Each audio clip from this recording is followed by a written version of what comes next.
Hello dear students, welcome to the concept lab. तो मैं सूरज आपका अपनी वीडियो में स्वागत करता हूं। तो जैसा कि मैं आपको बता दूं, ये आपके पास में टॉपिक है क्लास 12 के चैप्टर नंबर 2 के कैपेसिटर टॉपिक से है जो कि क्या है आपके पास में पैरेलल कॉम्बिनेशन ऑफ कैपेसिटर्स है। ठीक है, आई होप आप सभी लोग स्वस्थ होगे, मस्त होगे। तो इस डेरिवेशन को अपन बहुत अच्छे से करते हैं और इस पर बेसिस मेरे पास 2-3 न्यूमेरिकल भी है, उनको भी बहुत अच्छे से आप लोग समझना। आपके बोर्ड के लिए क्या होगा, ये बहुत ही ज़्यादा लाभदायक होगा और ये बहुत ही इंपॉर्टेंट डेरिवेशन है। ठीक है, तो अगर आप इस चैनल पर नए हो तो क्या करोगे, लाइक करोगे, शेयर करोगे और उसको सब्सक्राइब करके जाना, क्योंकि आपसे इससे आपकी क्या होगी, बोर्ड में मदद मिलेगी। ठीक है, तो चलिए इस डेरिवेशन की क्या करते हैं, शुरुआत करते हैं। तो जैसा कि आप देख पा रहे होगे, मेरे पास 3 कैपेसिटर हैं, C1 C2 C3 करके मेरे पास क्या है, 3 कैपेसिटर है। ये C1 मान लिया, ये C2 है मेरे पास और ये क्या है, C3 है। इस C1 C2 C3 की पहली प्लेट को और दूसरी प्लेट को और तीसरी प्लेट को मैंने एक पॉइंट ए से मान लो क्या कर दिया, इनको कनेक्ट कर दिया। ठीक है, और इस तरफ मान लो मैंने दूसरी प्लेट को इस पॉइंट बी से कनेक्ट कर दिया। ठीक है, और इस पॉइंट बी का कनेक्शन किससे कर दिया, अर्थ से कर दिया। चूंकि आप जानते हो अर्थ का पोटेंशियल 0 होता है, तो इस पॉइंट पर भी पोटेंशियल क्या हो जाएगा, 0 हो जाएगा। ठीक है, और इस पॉइंट से कनेक्शन, इस ए पॉइंट से मैंने इस वाले कैपेसिटर की फर्स्ट प्लेट का भी कनेक्शन कर दिया, इसका भी कनेक्शन कर दिया, इसका भी कनेक्शन कर दिया। तो आप देखोगे इन तीनों का पोटेंशियल आपके पास में कैसा देखने को मिलेगा, सेम देखने को मिलेगा। यानी आप बात कहोगे कि इस पॉइंट पर पोटेंशियल की वैल्यू आपके पास में क्या होगी, V होगी, और इस पॉइंट पर पोटेंशियल की वैल्यू क्या है, 0 है। तो V माइनस 0 करोगे तो इनके बीच का पोटेंशियल डिफरेंस क्या आएगा, V आएगा। आएगा कि नहीं आएगा, बात समझ पा रहे हो, नहीं समझ पा रहे हो। और यहाँ से 4 डिस्ट्रीब्यूशन हो गया, तो इस पर प्लस Q1, इस पर minus Q1, Q2 minus Q2, Q3 minus Q3। ठीक है, तो यानी क्या देखने को मिला आपके पास में, देखने को मिला कि पैरेलल कॉम्बिनेशन में, कौन सा कॉम्बिनेशन है मेरे पास, ये पैरेलल कॉम्बिनेशन में आपके पास में क्या पोटेंशियल डिफरेंस की वैल्यू तो कैसी होती है, पोटेंशियल डिफरेंस की वैल्यू तो आपके पास में सेम देखने को मिलती है, और चार्ज आपके पास में क्या होता है, डिफरेंट होता है। चार्ज आपके पास में क्या होता है, डिफरेंट होता है। ठीक है बेटा जी, ये बात आप सबको क्या हो रही होगी, बहुत ही अच्छे से समझ में आ रही है। यानी पोटेंशियल डिफरेंस क्या होगा, पैरेलल कॉम्बिनेशन में कैपेसिटर्स के में सेम होगा और चार्ज आपके पास में क्या होगा, डिफरेंट होगा। ठीक है, तो अब हम इस डेरिवेशन को करके देखते हैं। तो जैसे मैं कहूँ आपके पास में, जैसे इसमें चार्ज की वैल्यू आपके पास में डिफरेंट है और पोटेंशियल डिफरेंस क्या दिया हुआ है, V दिया हुआ है, तो चार्ज ऑन कैपेसिटर C1 क्या होगा, यानी चार्ज ऑन कैपेसिटर C1 आपके पास में क्या होगा, Q1 इजिकल्स टू C1V तो होगा, हाँ सर यही होगा।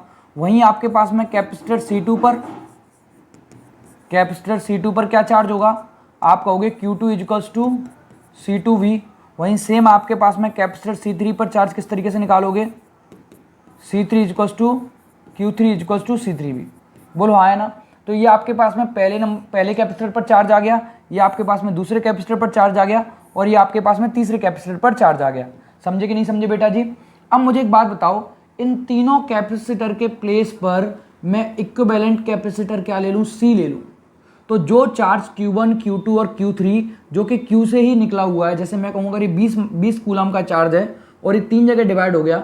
अभी अगर 3 जगह डिवाइड ना होकर के पूरा का पूरा इस कैपेसिटर को ही मिले, इस वाले को, तो आप क्या कहोगे कि Q1, Q2 और Q3 की वैल्यू आपके पास में कैसी देखने को मिलेगी, सेम देखने को मिलेगी। तो अगर मैं कहूँ कि इक्विवेलेंट कैपेसिटी ही आपके पास में किसी भी कैपेसिटर की क्या है, इक्विवेलेंट कैपेसिटी किसी भी कैपेसिटर की क्या है, C है, तो आप यहाँ से क्या कहोगे, आपके पास में फिर Q की वैल्यू क्या निकल करके आएगी, Q की वैल्यू C भी निकल करके आएगी।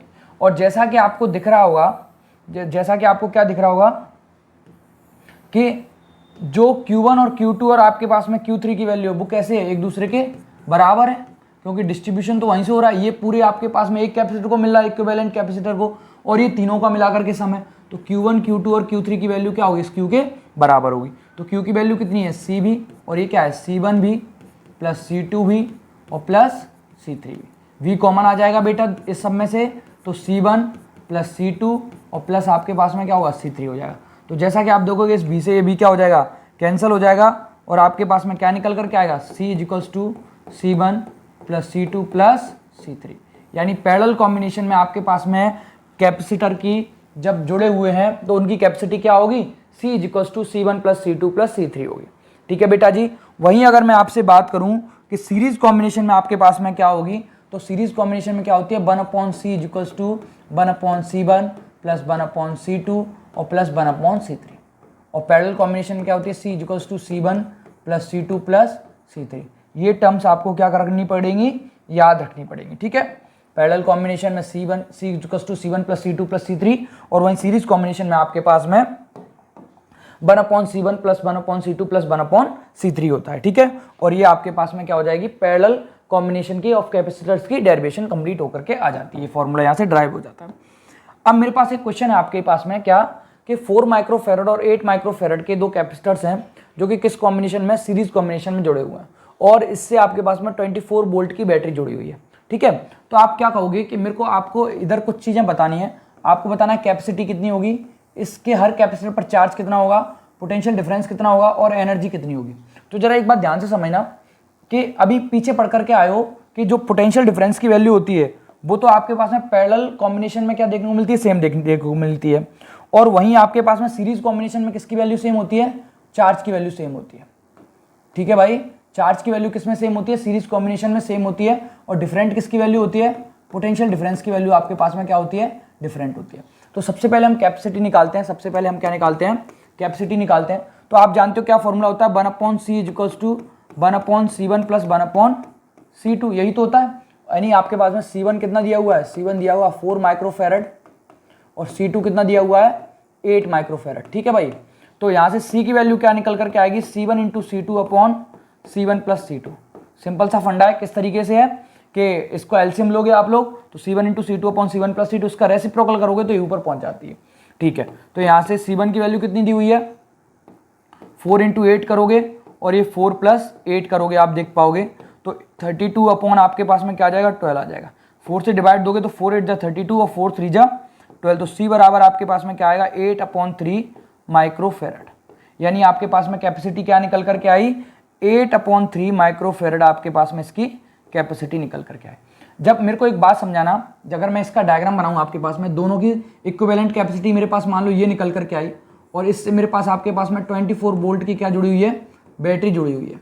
तो यहाँ से आपके पास में कुछ चार्ज आएगा, तो आप देख पा रहे हो जो चार्ज इसके पास में होगा वही चार्ज तो इन दोनों कैपेसिटर के पास में होगा। क्यों, क्योंकि चार्ज की वैल्यू कैसी है बेटा, सेम है। चार्ज की वैल्यू कैसी है बेटा, सेम है। तो जो चार्ज इस इक्विवेलेंट कैपेसिटर पर होगा वही चार्ज आपके पास में इन दोनों पर भी होगा। तो यानी यहाँ से कैपेसिटी क्या निकली, आपके पास में कैपेसिटी क्या निकली, 8/3 माइक्रोफेरेड, ठीक है। और कितना वोल्टेज है, 24 वोल्ट है, तो यहीं से निकाल लो ना, V की वैल्यू कितनी दी हुई है, 24 वोल्ट दी हुई है। तो आप जानते हो क्या फॉर्मूला होता है, Q इक्वल्स टू CB होता है। क्या होता है, Q इक्वल्स टू CB, यानी दूसरे नंबर का क्वेश्चन आपके पास में यहाँ से हो जाएगा। Q इक्वल्स टू क्या होगा, CB। तो C की वैल्यू कितनी है, 8/3, और ये कितना दिया है, 24 वोल्ट। तो 3 8 जा 24 और 8 8 जा 64 माइक्रोकूलम।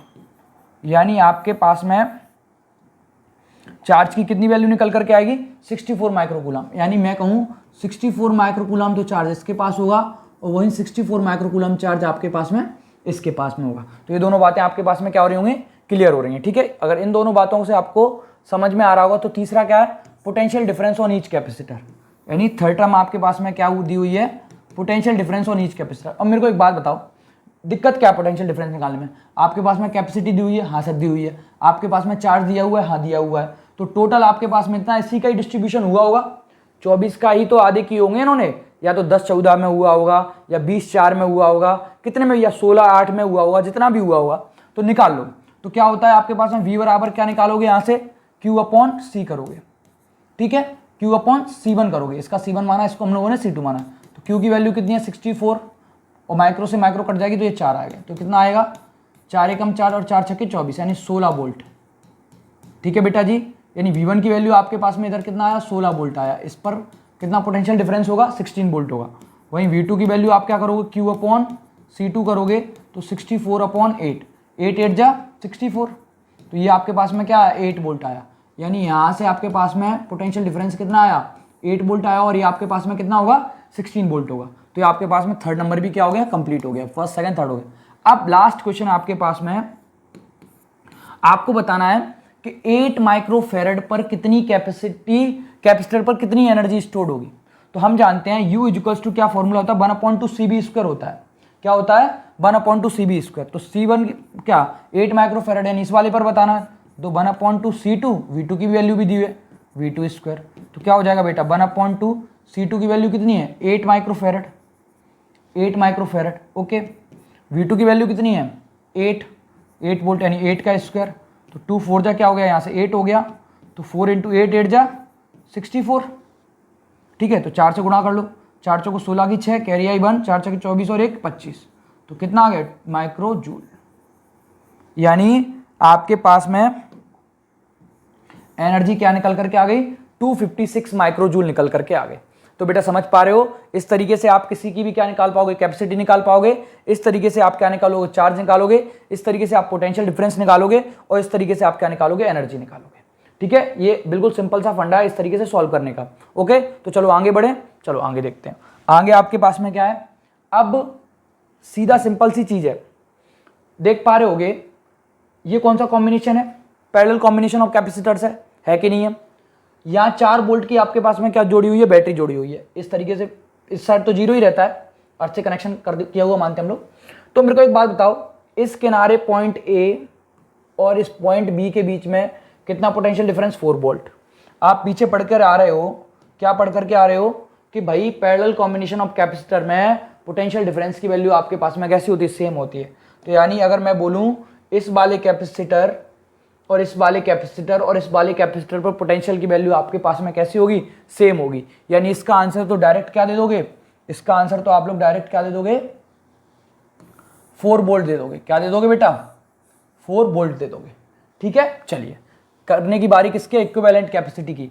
तो पहला आपके पास में क्या है इक्विवेलेंट कैपेसिटी, तो जानते हो C बराबर क्या होता है C1 + C2 + C3। C1 की वैल्यू कितनी है 1, C2 की वैल्यू कितनी है आपके पास में 2 और C3 की वैल्यू आपके पास में कितनी है 3। 3 2 5 और 1 6, यानी 6 माइक्रोफेरेड आपके पास में क्या होगी इसकी इक्विवेलेंट कैपेसिटी होगी। ठीक है, Q ऑन ईच आप देख पाते होगे कि सब पर Q की वैल्यू कैसी होगी, डिफरेंट होगी, लेकिन पोटेंशियल की वैल्यू कैसी होगी, सेम होगी। पोटेंशियल डिफरेंस की वैल्यू कैसी होगी, सेम होगी। तो निकालो यहाँ से Q1 बराबर क्या होगा C1V, Q2 बराबर क्या होगा C2V और Q3 बराबर क्या होगा C3V। हुआ कि नहीं हुआ। तो C1V मतलब C1 की वैल्यू कितनी है 1 दी हुई है और V की वैल्यू कितनी है 4। तो यहाँ से क्या आएगा 4 माइक्रो कूलम। ओके, यहाँ देखो C2 की वैल्यू कितनी है 2 और ये कितना है 4, यहाँ से कितना आएगा 8 माइक्रो कूलम। ये आपके पास में कितना है 3 × 4, यानी यहाँ से कितना आएगा 12 माइक्रो कूलम। यानी आपके पास में हर कैपेसिटर पर चार्ज क्या होगा, Q1 की वैल्यू आपके पास में 4 माइक्रो कूलम, Q2 की वैल्यू आपके पास में 8 माइक्रो कूलम और Q3 की वैल्यू आपके पास में 12 माइक्रो कूलम। बोलो हाँ है ना, ये बात समझ पा रहे हो आप लोग। तो पहला कंप्लीट हो गया, दूसरा भी कंप्लीट हो गया। Q on each capacitor, total charge कितना 4 8 12 12 12 24 हो जाएगा। ठीक है, एनर्जी स्टोर्ड किस वाले पे निकाल लें, थर्ड वाले पे निकालो। Energy stored in 3 microfarad. ठीक है भाई, निकालो क्या होगा आपके पास में 4 था, ये तो हो ही गया 4 वोल्ट। अब आपके पास में कौन सा 4 वाला, क्या होगा फॉर्मूला 1/2 C3V स्क्वायर, क्योंकि V की वैल्यू तो क्या है सेम है। तो 1/2 C की वैल्यू C3 की वैल्यू क्या है आपके पास में 3 और V2 की 4 का स्क्वायर करोगे। तो यहाँ से देखोगे 1/2 3 4 का स्क्वायर 16 होता है, 2 8 जा 16 और 8 3 जा 24। 24 माइक्रो जूल आपके पास में क्या आ जाएगी इसकी एनर्जी आ जाएगी। बोलो बेटा जी यहाँ से कोई दिक्कत वाली बात, कोई दिक्कत वाली